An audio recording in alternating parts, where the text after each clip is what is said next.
Ngasidi Kanglayen paknam heta tawjarage nong suba matamnina Kanglayen khoi anobase yam thoeba khoi ge liraga kangbadu nataba adu matam oiringai sida Kanglayen nganam chengum chahauradabani adu masal loi suna ai loi soidokpa loire soidoga khoi ko sida hapise yaingang khoi maru marang aduga astaw kitang hapsanjare khoi Kanglayen nganam namba matamda yam cheksangadabase khoi ngari jini ko ngari jigi khoi gi magi masai da yauriba khwaidigi chawba yetum de hena lingba yauriba maruma sije lokthoktraga dibako as khuttaga thingradi numi manga tarukni pocha imta paiba ya poteba singari khudingi loi lokthokpio aduga khoi hoi blender da kaida loi takhai birasu yai ko ada ngari dang takpudi nungai taba morok se pumna hapningbagi anduna si loi lokthoga metlaga di khoi manung de maru macha macha ji di dung kangla kawla metpada thoidokna ka hena ka suyu deba si loi lokthoe lokthoka na morok tangkhai je sisiga ai kabo methat jarage yam kannaga di melu ya pote ko mai maru je yam na taisa deba na hawai di thu na maru je khoi gi momo lawdong tawrame hauji kan di kai ginu khangde ba ngari je maru si am lingre ada beson je ai haptana su ayamba matamda di metle adu ai isa gaina beson kitang hapu hai beson hapaga na khoi mai moroki sabagi kaino se direct chengumna changjandaba beson sida khara chatkhiba haitare adu yamna di hapoi khoi gi Kanglayen khoi paknam namba matamda khoi gi krak lawbudo adu main tawroidoine sisina kitang ju tasan boy khara ju joi ta boy tawhanduine ba khara hapaga eta nei thatjarage khutna nei basina adum heli ko mahaude singju gumba paknam gumba gadi ko khoi munna nei dragadi mahause adum watleba aduna sumaina munna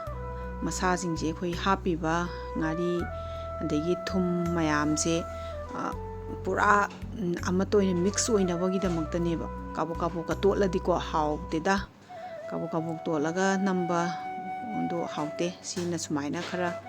tawraga di dum hausi amuk hena lekhatpadongna tawe aina sum thengnabado ko kaino da blender da grinder natragana grinder da khoi pulab eta hapsalaga kabo khoi kupna toidabigi pura mix oiraga pulap hapsalaga ne adamai tawraga tawbusyo ai khutna paidabi adu hawpote da ko sumaina khutna tawbasna masuga se kyam phajarini yo manamje hujitegi hawre adubu ai yengang la se maton amta suongdre bako ai hingonda aduga anakpada su amata phangdre anu la sida heta tawrage yengang hawkhiduna khogi madum manam budi dum nushira daw bonida la su khara li'e duga aina